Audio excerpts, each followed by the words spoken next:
All right, we're thinking that it might just be a little bit glitchy simply because there's so many people that are using Zoom now. So just be a little patient if I lose my view, especially when I'm asking people to ask questions. I want to be able to see everybody, and that'll really help. And feel free to use the chat room. I'll keep glancing at it and see if anything's up, if anybody has any questions. But I want to reiterate from last time that the most important aspect of what we're wanting to recall or remember or to consider or to practice right now during this period when clearly the universe is communicating with us in a very large way. The most important thing for us to acknowledge and to try to get a more of a meaningful sense is that we are connected. That not that we are connected in our minds. This is not about the philosophy or the belief that we are connected. But what we're working on is to have a sense of the feeling of it. The feeling is what helps us to leave that sense of separateness. The feeling is the thing that helps us to understand that the human experience, no matter what trials we're going through, no matter how much we're able to stay in a feeling of optimism or in positivity, or if we're dropping into negativity. But when we're experiencing those feelings throughout it all, that's when we have a better sense that this makes sense, even if I can't necessarily give a delineation as to why this makes sense. The feeling of interconnectedness, the feeling of sensing the vibration of love in the universe, the feeling of knowing that our guides are with us is what helps to trigger our unconscious memories of being eternal beings. And when we have our eternal memories of being, our unconscious memories of being eternal triggered, it helps us to not need to get involved in the story on a level that it brings us down. It helps us to let go. It helps us to be patient. It helps us to go with the flow. It helps us to recognize that we might not know the whole story about why this is happening for humanity, but it helps us to have a sense or a feeling that it's purposeful, okay? So if you do get a moment and you want to read through the homework assignments that I gave, maybe there'll be something in there where you'll see some people just wrote as they were, almost like in stream of consciousness about what their experiences were. And it's really kind of cool to sometimes see when someone's just writing that out and they're not, they're not necessarily editing it or trying to clean it up or make it perfect. You can almost feel yourself in it. Oh, that was my thoughts, or that was what I experienced, or that sounds familiar. Or I did experience that and I didn't even write it down in my own homework log because I didn't even give it credit for being something important or significant.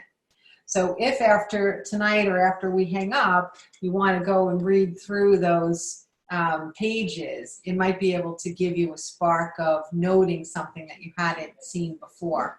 It's also valuable that if you see how other people are experiencing the feelings, it's also valuable for the next time when you do the homework or when you put yourself into those circumstances to feel and to sense your guides, you'll have more suggestions about how those feelings can come about. And suggestions are as powerful as intentions. So just by reading through some of them, it can spark intentions and it can spark suggestions for the possibility of you being more aware of how you are knowingly connecting. Okay? Everybody understand that? And hi, Jen, I see your cheers. And oh, the other Jen is, I think, oh, someone's saying she wishes she had a glass of wine. Here's to wine in the car at 7 o'clock Eastern time. I'll drink to that. Mine happens to be ginger tea. And let's see what it says. It says, the universe knows. Embrace the moment. Can you see that?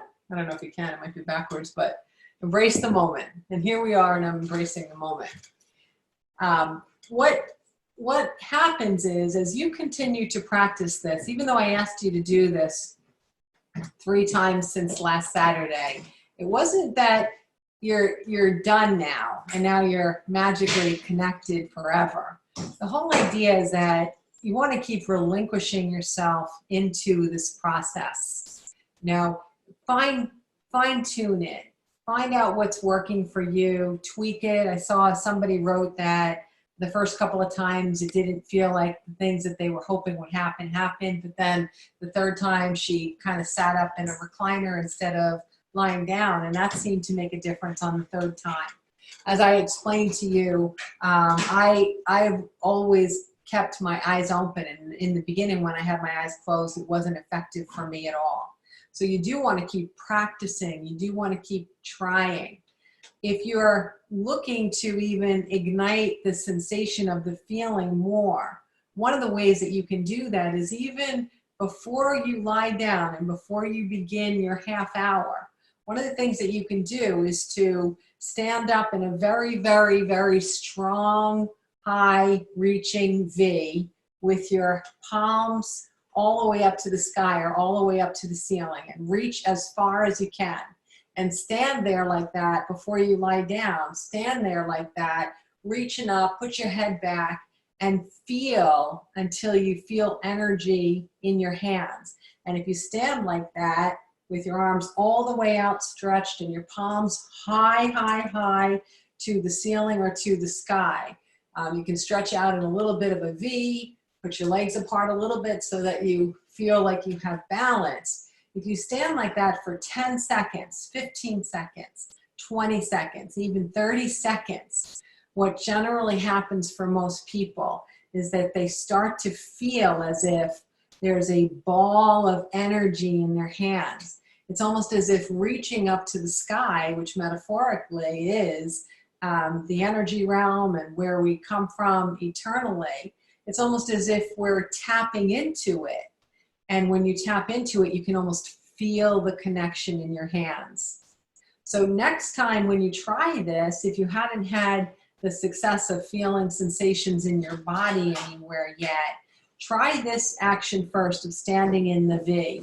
You know, some people keep their hands where their palms are not all the way back. Just be very mindful of really putting those palms back, almost as if you're holding a piece of sheetrock up. Hold that piece of sheetrock up, and then you can feel those balls of light. Then lie down, because now you've already experienced the sensation of literally having the universe at your fingertips, okay? So as I explained to you in my first years of doing this, it was like I would feel connected, I wouldn't. I would feel connected, I wouldn't. I would feel connected and I wouldn't. And on the times that I did not have the feelings, luckily the memory of all of those sensations in my body was enough to ride me through till the next moment that I was able to clear myself enough and get myself out of the way enough that I could feel the connection again. One thing I've really noticed since I've been doing this is that the world has really caught up to how in the beginning I was really helping people to understand the value of seeing messages, seeing signs, of hearing how the whispers of the universe are always in touch with us. When I started this a dozen years ago, people weren't doing that readily. But now here it is, a pretty short time later in the scheme of things, if you're looking at the history of humanity. Now people are far more adept at recognizing how their loved ones are connecting, or how they're getting an answer, or how they're getting a sign, or they're getting direction. People are more attuned to things like birds or different animals and what they might represent. They're more attuned to the message from a feather or a butterfly or a color, or they're more connected to paying attention to when something happens that's out of the ordinary. When they see something happen out of the ordinary, they start to recognize that It's the universe's way of almost commandeering something that they're using as a way to connect and communicate with you. And so this is in addition to knowing that these signs are there for you.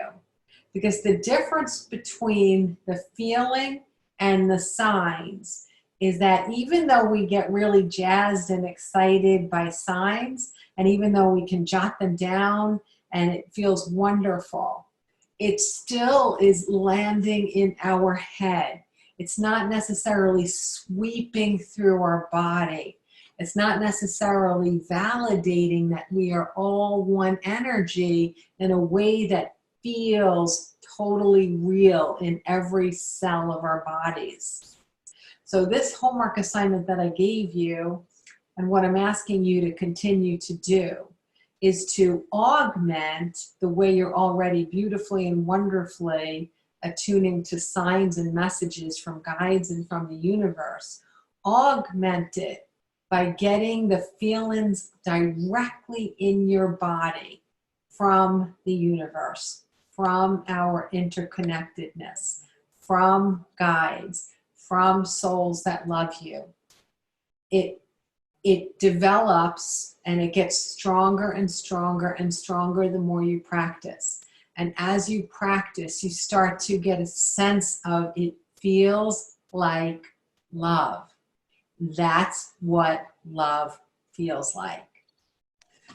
One of the interesting things that I remember in the beginning is as I would go back and forth to the energy realm and I would tap into this energy more and more, then I would be, during the day when I wasn't practicing, I just felt like a regular, ordinary person. I had the memories of connecting the night before, but I didn't have the feelings of connecting.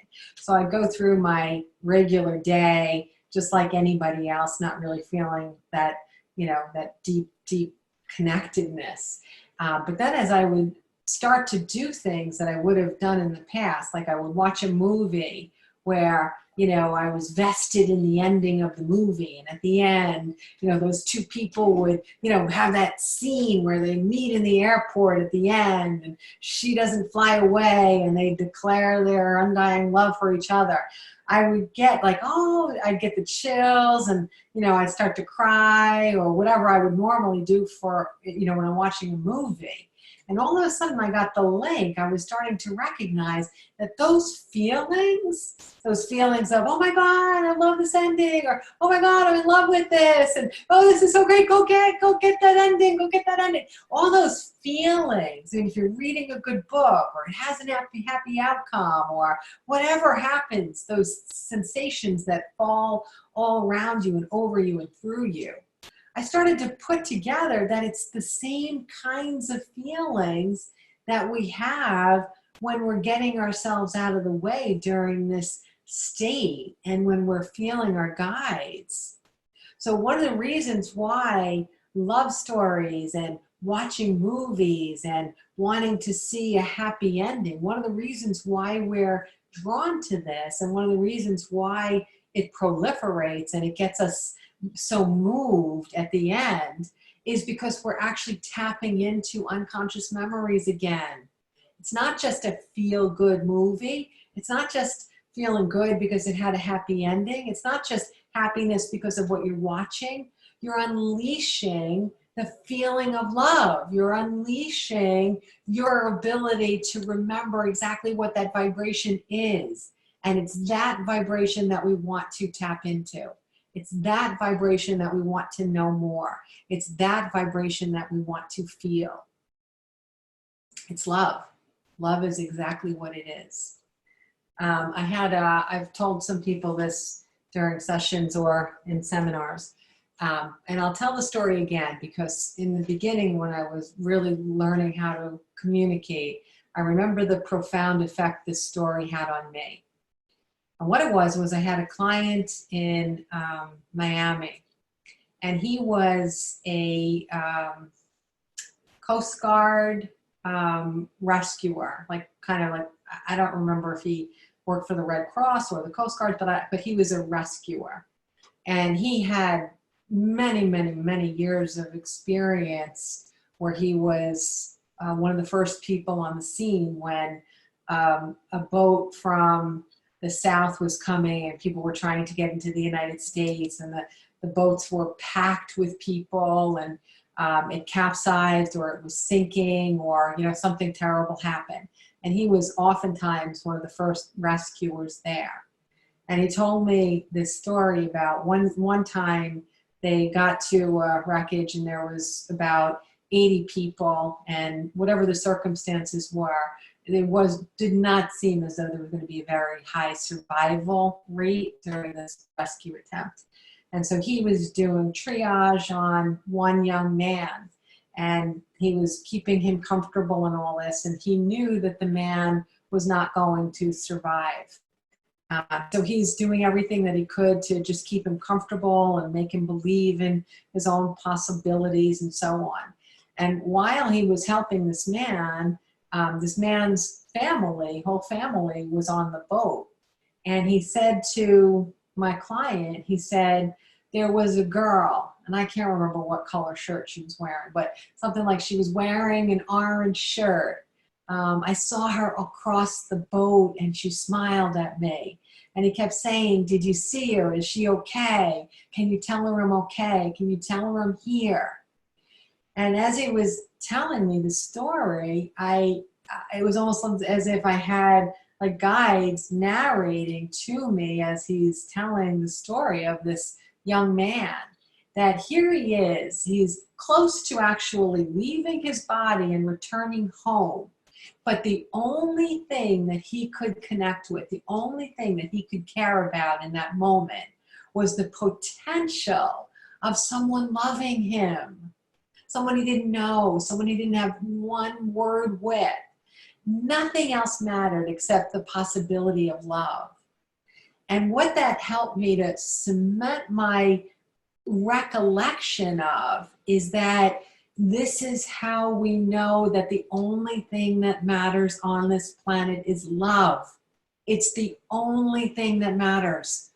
We're getting caught up, of course, in fear, or maybe boredom, or maybe confusion, or maybe depression, or maybe just a feeling of limitation about where this will end in our confinement, or what it means for our future, financially, physically, freedom-wise, possibilities. But if you every now and then just bring yourself back to the core of the truth, that the only thing that matters is love, you bring yourself back to a sense of peace. You bring yourself back to putting the lens of possibility on. You bring yourself back to remembering what's important. And that's not always easy to do, of course, because it's easy to get caught up in the human story of fear or confusion or not knowing what to expect in the future. But if you just get back to remembering that the only thing that matters is love, you can take your lens off of fear or resistance or anything else that you're looking through, and you can put the lens on of love and say, how can I look at this through loving eyes? How can I see potential for good within the story that is making me feel afraid? How can I get that lens of possibility, of everything is okay? How can I put that lens on in this moment so that I can soften any of my human reactions to this situation or any situation? This is basically the same idea as the homework assignment. The homework assignment is asking you to do the same thing. It's to tap back into the vibration of love. It's to tap back into that knowingness that everything else is a story. The stock market is a story. Coronavirus is a story. Life and death is a story. The body is a story. The weather is a story. This is just a story for the development of the soul. The development of the soul is to expand in our ability to, you all know this because I say it a million times over,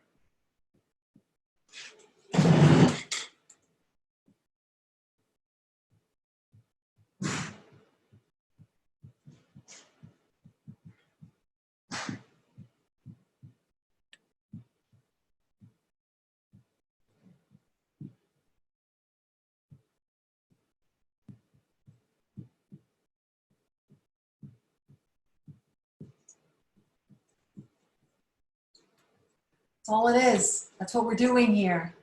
You know, it could be self-love is what we're expanding in our ability to give and receive, or helping others to give and receive love. The whole entirety of our human journey, everything is only here for the soul to grow in its ability to give and to receive love, and to help others to give and to receive love. And, you know, I know that a lot of people will hear me say things like how I'm not as attached to the journey or the story. Just to kind of make a funny joke about it, you know, the family we were watching years ago, trying to think of the name of that show, Revolution it was called, and it was this apocalyptic show, and it was everybody trying to survive afterward. How do we, you know, post electricity or post that? How do we get food? How do we get shelter? How do we survive? And the show was mildly entertaining, and I always liked watching shows with the family.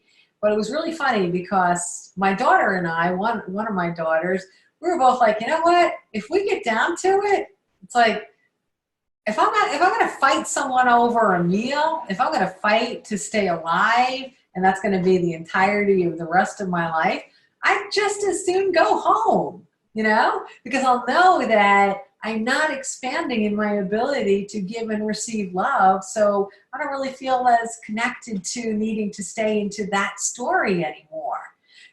So I understand what the point is. And as long as I can do that, as long as I can stay connected to that story, I know that there is no fight. There's nothing for us to fight about. There's nothing for us to resist. There's nothing for us to be afraid about all the time. The stakes feel like they're higher now. People are afraid over money, and people are afraid over health, and afraid over their loved ones. But the truth is, in this story, this is just one opportunity for us all to connect to our ability to give and to receive love, and to help others give and receive love, and to recall on an intimate and visceral level what that feeling of the vibration of love truly is. Okay, so I put it out there as a starting point for us to do that homework assignment. And the reason I put it out there as a starting point is because as we're going through the story, whether it's for Corona or it's something that happens after this or something that happened before this, no matter what the story is of how it's playing out in our lifetime, if you can get back to that center point again, by feeling the vibration of love, by feeling connected to all that is, by feeling the wash of the vibration of love come through you, it helps you to stay balanced. It helps you stay connected to what really matters. Okay, I'm going to take a little bit of a pause here and see if anybody has any questions that they'd like to ask, and I'll unmute you if you raise your hand, and if you want, you can just put something in the chat room for those of you who are not sharing your videos. If you're not sharing your video, I actually can't see you. Okay, you're scrolled so much farther down for me, I don't even see your image. Okay, I think we have Jeannie asking a question. Yes? Okay. Can you hear me? I can hear you, but I don't know how to make you hear me. Okay. We can all hear you now. I unmuted you. Oh, okay. Good. Technology is not my forte. So, it will be. How do we, as we're surfing, help those who are tumbling understand the benefit that exists in hope instead of focusing on the endless stream of information, not all of which is true? Right. Especially when they keep insisting that this information is necessary to be an educated citizen when it is clearly not. It is causing them great damage. Yes, yes. It's a very good question, and I'm going to mute you now. Sorry. It's a very good question, and it's a question a lot of people have. One of the things I kind of do like to throw science at people because it helps them to think, and it also distracts their mind from where they're programmed or conditioned to pay attention. So one of the questions I like is, I'll say something like, did you know that science has proven you cannot sustain a positive and a negative thought simultaneously in your head, right? So what happens is, first of all, they try, and then they try, and then they try, and then they fail. And then then you say something along the effect, did you ever realize that when you are having positive thoughts and when you are focusing on something positive, did you know that all of the physiological systems of your body change and they calm and they become healthier and more vibrant? So what happens is, sometimes if you back up two science things together, you give them an incentive that feels personal and intimate. You're basically saying, science has proven to us that if you don't watch the news, you will be healthier. And a healthier person has a more highly evolved immune system. So the best protection for you is to not watch the news. And things like that, I find, can help, especially if you give somebody something to think about other than why I need to prove to you that I have to watch the news.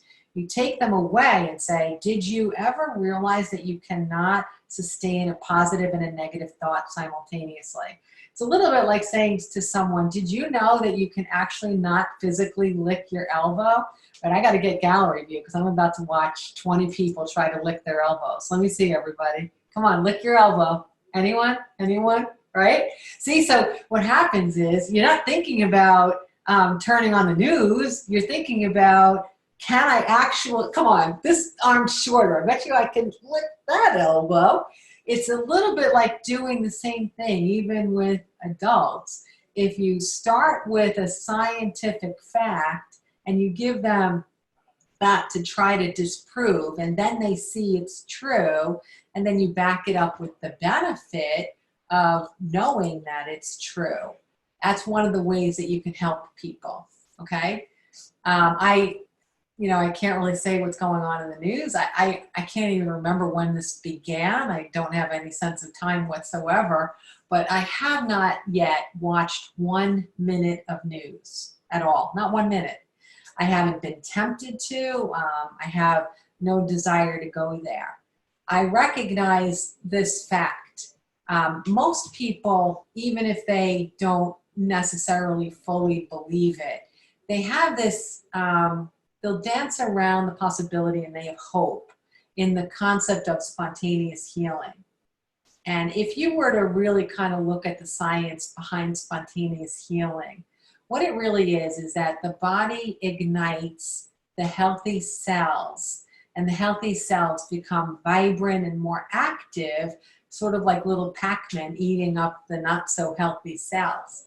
But the thing that ignites those cells, that allows a spontaneous healing to happen, it's a positive physiology in the body. It's a shift in what we're feeding our cells.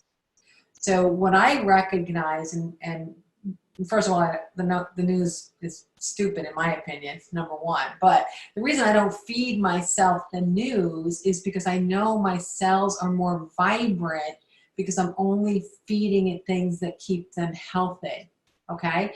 And even the greatest doubter will be able to say, you know what, I kind of have a sense that it is important for the immune system to stay positive.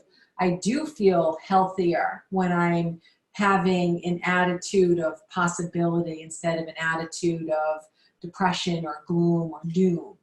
So that would be one of the suggestions that I would say. Does that help, Jeannie? Yeah. Okay, good. I saw you. All right, I'm going to see if there's anybody else that has a question now. Let me look. Anybody else want to raise their hand? Okay, I got Crystal here. Hello, everybody. Hello, how are you? I'm good. Oh, you're getting a lot of waves from Grenadians, from all of us in Grenada. So what's your question? Wait, I don't know how you just got muted again. Ah, darn it. Mute myself. Okay, you're good again. Go ahead. Okay. Um, wait. Ah, it's not working. You got muted again. Yes, it's because I've tried to do something fancy with my Zoom. I had you on 2 Zooms. Anyway. Oh, okay. I'm super zoomed. Super. Super zoomed. Anyway, so I was having a question around. I was doing the homework, and I started to see things, and I was like, "Oh, what's that? Who's that?"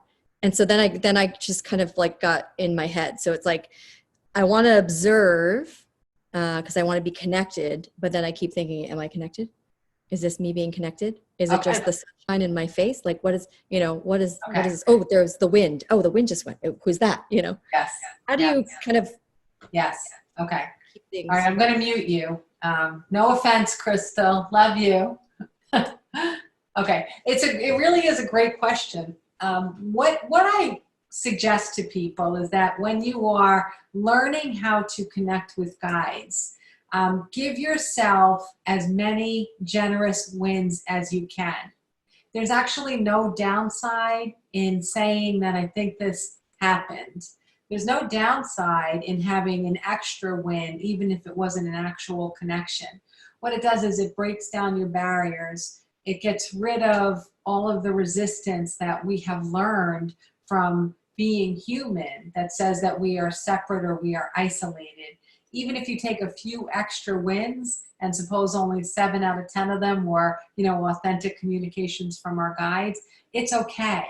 You're better off having too many wins and giving too much credit than you would be for denying or ignoring or doubting the wins that actually exist. What happens is, even if you're taking a few too many with generosity in the beginning, as you develop a stronger ability to connect with that vibration of love, it becomes more clear. It's almost as if you cannot not know it. You can't be wrong. It is so self-authenticating. It is so self-validating. Okay. Now, even though I said grab all your wins, even if you're making, a mistake on occasion, I will also tell you that by human nature, we're going to dismiss more actual connections than we will credit ourselves for connections that didn't exist. We tend as humans to be very analytical. We are, as a culture, we're enamored with the left brain. We will always tend to err on the side of caution and doubt rather than err on the side of benefiting ourselves for really culling all of those connections as they exist. Okay? And even when you are, like if you do, like you were saying, if I saw images and I didn't know if it was my imagination or if it were guides, even if you just say, you know what, that was guides. But what you did then was you cracked another veil down because you now believe in the possibility more. So let yourself let go of the resistance that has built up. And you'll see that the connections, and as you feel them and as you sense them, and as you experience that vibration of unconditional love more and more, you'll start to see that you really don't have that much doubt. You really do know that you're authentically connected to something that just feels more brilliant than the day-to-day experiences of simply being human. Okay? That was a very good question. I liked that question a lot because I think it's very helpful for a lot of people. All right. I was doing this process that I've explained to you probably for a year and a half. And that's when I can tell you honestly that it became so automated that I was not ever really in a state of total disconnect anymore at that point. So it does take practice. I think almost everybody on this call is farther ahead than I was when I began. Because even by nature of signing up for this particular topic. It means that you're much farther along than I was when I started. So if within a year and a half I could feel the vibration of love at will, and even before that year and a half, then you guys are going to be able to experience it before me, because you're so much farther along on the enlightenment journey than I was when I started. Okay? Does that make you feel positive and optimistic? Let me see, everybody's smiling and waving. Yeah. All right, cool. All right, I'll take one more question and then I'll get to the other topic that I would like to talk about tonight. I see a Gina. I'm going to unmute Gina. Okay? All right, Gina, can you hear me? Yes, I can hear you. Can you hear me? Yes. Yes. How are you? How are you? I Good. spoke to you a year ago, I believe, maybe or so, and I've been following you. I just wanted to know how do you keep, like, when you have a feeling or you see a vision or you feel something, how do you hold on to it? Because it's like for a brief second, I feel like I have it or I see it or I feel it, and then it's gone. Yes. So how do you hold on to it? How do you hold on to it? Okay. All right. It's another great question. I muted you again, Gina, but hi. Okay. So that's another excellent question. I'm glad that you guys are really thinking along these lines. One of the reasons why I explained to you that when your half hour is over from this assignment, that you jot down your impressions and you jot down your experiences. The way to hold on to it, and by holding on to it, you help it grow for the future, and you give yourself more of an ability to tap into it in the future, is by jotting it down. The most precious moments of our lives, we think we're going to be able to instantaneously recall them forever. But even the biggest happenings, we tend to forget them, a lot of them. So by jotting them down and jotting down our impressions and our experiences and our feelings, you're developing a logbook that gives you the place to keep remembering that you're having meaningful experiences, okay? And success breeds success. So if you go back and you read it after 21 days and you're like, wow, you know what? I had so much more, so many more meaningful experiences than I thought. I just maybe had 2 days in a row that didn't feel like they were really giving me that jazzed feeling. So I was feeling a little blue. But then I took my book out and I read over the last 3 weeks, and I see that I really needn't fret about those last 2 days, because I've had a ton of validation. I've had a ton of interconnectedness, and I'm also seeing patterns. I'm seeing patterns repeating of images, of senses of a specific guide that's coming up over and over again. I'm noticing that things are repeating, which repeats are evidence of validation. So the most important thing you can do to tap into it is to keep a logbook and periodically refer back to your logbook, okay? When we're in school and we're learning, there's a reason that we're taking notes while the teacher is talking, and then we're given homework, and then we're asked to study. The process is all about, first you're being exposed to a new idea. You're recording it, because by using your body in it and not just listening, by writing it down on a piece of paper as you're listening to the teacher, it's how the memory and how the brain starts to link it up. And then by studying it later, looking at it again, that reinforcement makes it become a thing. And the homework makes it become a thing as well. We're not great, the human animal species is not great about having success with a one-time experience or a one-time hit. It's the reinforcement that makes it go in from the head and into the body and into our being. It's that reinforcement, okay? Does that help, Gina? Okay, cool. Good. All right, for the last 10-15 minutes, what I want to talk about is another topic in our 3-program series. And I put it out there briefly last time, and I want to talk about it a little bit more fully, because this is part of the process of every time we have a challenge that arises, there are steps that help us shift the challenge to becoming something that we can integrate the benefit. So instead of going down or sinking as a result of it, we can use it to buoy us and to bring us to a better place, okay? So the next step is to, now that we are attuned to the fact that this is meaningful, that this virus and the social distancing has value, now we actually want to cull the benefits. Now we want to actually say, all right, in my mind, I know the benefits, and now I want to figure them out in a practical way. All right, so number one, this is a great example of where the benefits are so profound and so unlimited that you're actually not going to have a problem figuring out what some of them are.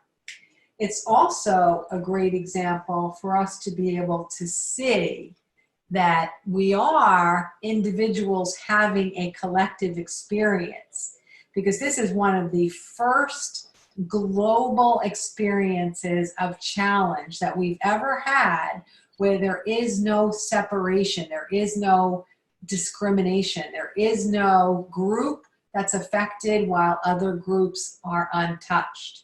So we want to look for what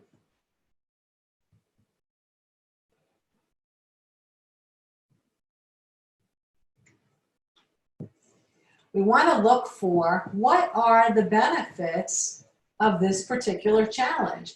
And this process, it's great for us to use our period of separation to practice it. But after we get back into the swing of normalcy, whatever that means, whenever we get back into, life again, this is a process that works for anything that comes across our space. It's the same process.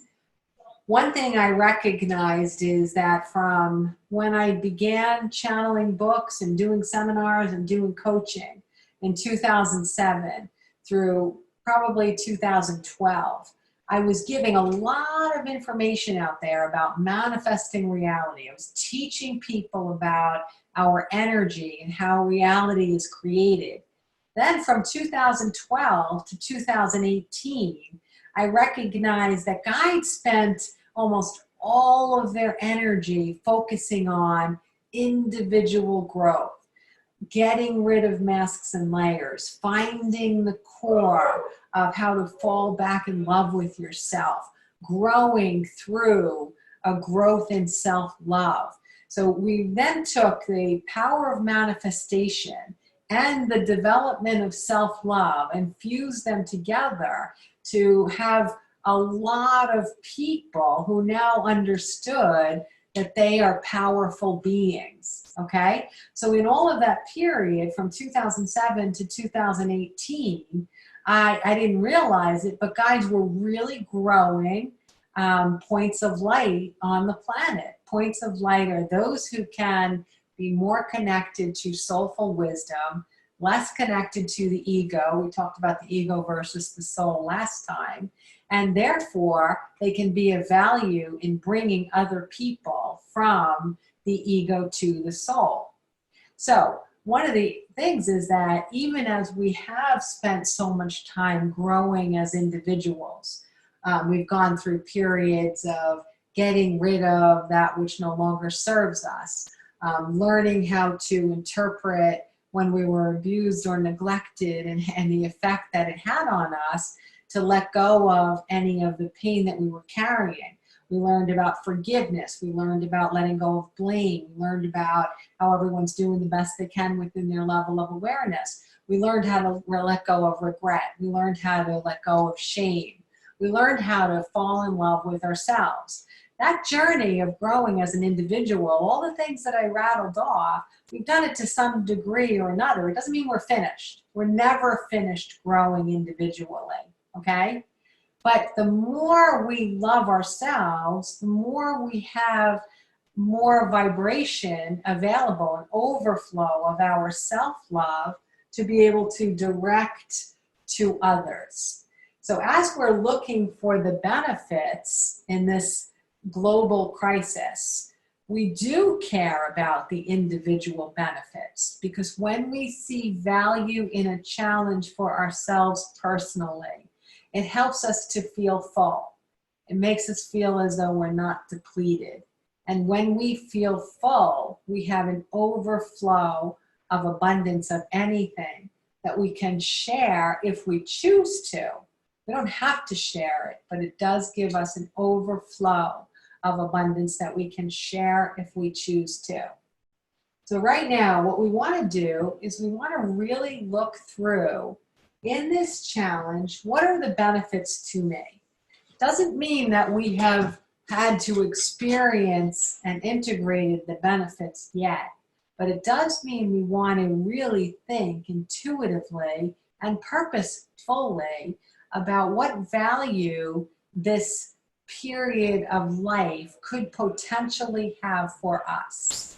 So an example would be, I did a session right before I got on with you guys tonight, and the person worked in healthcare. So by the end of our session, it was very, very clear that the benefit of this virus for her personally is that she's made the decision to move away from working in a stressful hospital environment and to move toward private practice, okay?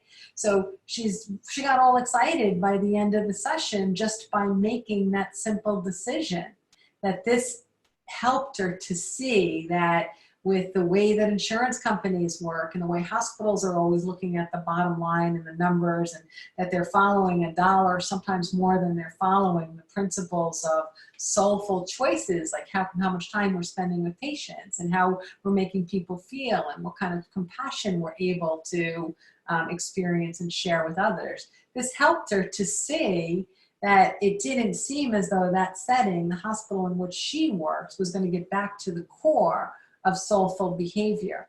But in private practice, she felt like she would be able to experience that more. So huge benefit to her. She said that as we were speaking, the stress was just kind of like pouring out of her body. And by the time we were done on the phone, she felt like she was back kind of in purpose. She was back in a purposeful way of being. She didn't feel wrecked. She didn't feel helpless. She felt like this was meaningful and she could now move herself from that place to the other. Now, another thing is that there's so many personal benefits that could come.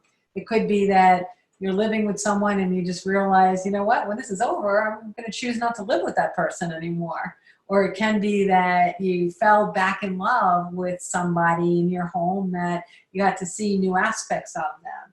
It could be that you realized, there are some aspects of life where I can share the responsibilities when I used to take on everything myself. And now as I see these other people around, I can teach people how to cook or do their own laundry or do this, or maybe I'm the one stepping up and helping more. Maybe the benefit is that I'm rethinking my career, or I'm rethinking how I want to enjoy my vacation time for the future, or maybe I'm thinking about moving. Maybe I want to move to a place that's less populated, or maybe I want to grow my own food. But you're the only person that can see what potential benefits come in here. Maybe you got saturated with the news and you turned it off for yourself. Now maybe you can make a commitment to seeing that life can actually be better under all circumstances by not watching the news. Maybe you're working remotely instead of working in an office, and you've modeled to your company that you can get as much work done in 40 hours at home as you were getting in 50 hours or 60 hours at work.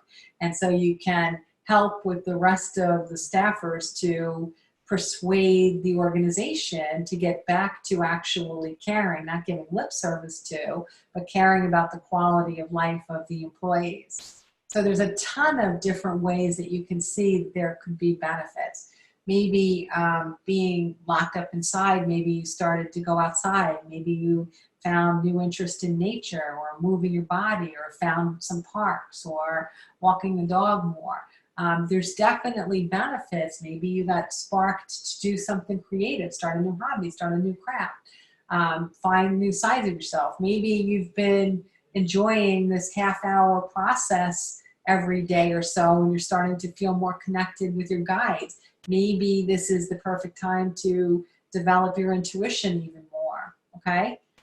So you're going to have the greatest effect on your body and your being and your state of mind if you find the benefits for you. Then from there, try to do the same for the people around you who you might feel fear or concern about. See if you can try for your own sake to help find benefits to them as well. And then to even make you feel perhaps even more filled with possibility and optimism. Then think about some of the potentially fantastic global ramifications of this. We obviously can't return to the state of the world where we were months ago.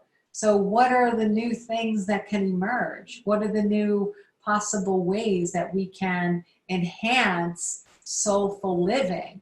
What are some of the new industries that will probably arise? What are some of the old industries that were living only in ego that might really start to destruct and no longer be valued? So the part of what I want you to pay attention to for our next class, and once again, you can email them to me and I will create a PDF if you would like, because it's nice to read other people's ideas of benefits because it can help us to spark individual and collective benefits just by reading other people's lists as well. But spend time concentrating on what value is there to me and to others in this experience, okay?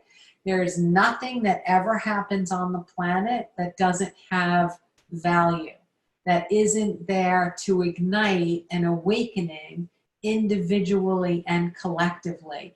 Everyone that is touched by any challenge is given an opportunity from the universe to remember something that they forgot. And the best way to remember something that we forgot is to remember something that we forgot, which is the benefits that this particular knock on the door is providing to us, okay? I know we're at 8 o'clock now, but before I go tonight, I just want to see if I can take a couple more questions. So let me look around and see if there's any hands raising right now. All right, I see Kelly. All right, Kelly, I'm unmuting you. Can you hear me? Yes, I can. Okay. I just wanted to ask, this is kind of a quick question, but I find it really helpful to read other people's experiences with the homework. And I guess I just wanted to know if we're going to revisit that at all before the last class, or if there's a way for that to continue in a way that people share their experiences from the last homework assignment? Yeah. I mean, I guess, I can always do it with you individually, but I was just curious if that's going to continue for the last I would like class right too. now for everybody to share. In terms of sharing. Yeah, continue to share. At this time, our homework assignment that I'm going to be sharing with everybody will be the benefits that we have individually and globally. That's what I'm going to put most of my focus on. But anyone that wants to continue to write out whatever experiences they have or how they felt the universe or guides or the vibration of love, if you want to type them out to me and email them, I'm happy to share them and to continue to share them. I do recognize that it's helpful. And that's part of the reason why doing this group activity is so beneficial, because we can share and get the value of other people's experiences that help us to expand and enhance our own. So yes, Kelly, thank you for the question. And if anybody wants to send me anything in, I'm happy to send that as a PDF to everyone as well. But I also do want you to just jot down as you can see the way I sent this out, all I did was really cut and paste it and take out people's names. So I'm not editing it. But if you want to make it simple for everyone, you can write down the benefits. You can even just write individual benefits, collective benefits, or individual benefits and global benefits that you see, okay? I think that if we're sharing these lists with one another, and this is our takeaway on Saturday, when we see how many benefits there are to people individually and collectively, and we have this compilation of everybody's thoughts and inspiration and maybe even channeled ideas, I think it's going to help all of us to feel like we're excited that this is actually happening. Okay? All right. Thank you for your question. I think that was very helpful. So yes, continue to share. Of course, continue to do the half-hour assignment and continue to share experiences that you have. And then on Saturday, I have sessions before we meet on Saturday, but either Friday night or early Saturday morning, I'll share anything that people had shared with me before we get back on at noon Eastern time on Saturday, okay? Also, I just want to let you know that next week on Wednesday, April 8th, would have been my monthly Enlightenment Power Group. I am going to hold that meeting. It will be on Zoom instead of in person. Hi, Michelle. I saw you earlier. Let me see if I can see her and say hello. Where's Michelle? Hi, Michelle. Oh, and the other's Michelle, too. All right, so instead of having it in person at the American Heart Association for the month of April, we will be doing it online. And as I always do in person for that event, I always spend the last half hour answering people's questions. So if you register for April 8th, feel free to email me your question in advance of our meeting, and I will print them out and I'll do my very best to answer everybody's questions, as many questions as I can for the April 8th Enlightenment Power Group, which we will be doing online, okay? And those of you who are in my New York City group, you all know that, and anybody's welcome to that one as well. Very different vibration in the Enlightenment Power Group in the city than the one in Plainview. This might give everybody an opportunity to check out that group as well and see what that energy, it's almost like you can't even believe they're both Enlightenment Power Groups because the energy is so different. But you're welcome to join us there too for April 15th. And oh, hold on, let me see. I have a chat which got separated. Can you offer times for let's see. Oh, I love the blanket. Thank you. What does it say on it? Oh, it's probably Mets. Okay, thank you.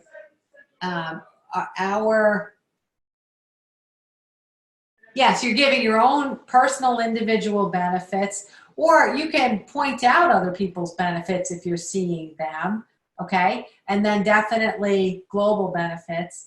And then Gina said, can you offer times individual sessions? Can you offer individual sessions? Okay. All right.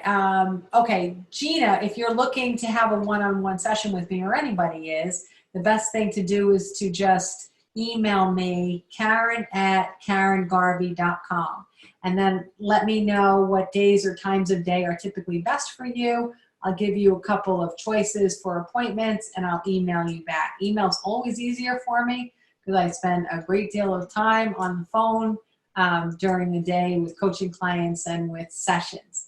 So just email me, Karen@KarenGarvey.com, and I'm happy to set up a session with you. And oh, we got another one. Love the new Happy and 90 video. Thank you. I like it too. I got to choose, and I chose a British male voice. Yeah, power of a male British voice. I love that too. Yeah, I did that. Thank you. I enjoyed it. I enjoyed seeing everyone tonight. Have a really, really, really lovely rest of your day. And I'm really excited about seeing you guys again on Saturday. Thank you so much for being here. I know you have a ton of homework, but you have 2 solid days to do it. Go have a good time. Thank Bye, you. everybody. Thank you. You're welcome. Thank you so Bye, much. everybody. Karen. Bye. Good Bye. night. Bye, Michelle. Bye, everybody. Michelle. Bye. Hi, Crystal. Hi, baby. Susan. Hey, Hey, Jen. Christine. You look like a head in the middle of the darkness. Hey, I see Monica. I see Anne. I see Maria. I see Sue. I see Jen. Who's down there? Oh my I goodness. see. Oh my God, Or something. I see Derek and Victoria sunk to the bottom. There they are. Yay! We had our video off. We were eating. We were having dinner. Oh, hi, guys. How are you? Good. You Oh doing my well? goodness, so You look funny. awesome. No. Hi. Nobody Like wants to leave. Perfume. It's really good. Bye. Linda. All right, there's good night, Linda. guys. So much fun to Good have night. everybody. Bye. So good to see you all. Nice to see you. Thank you so much again. See you again on Saturday. Thanks, Thanks, Karen. everybody.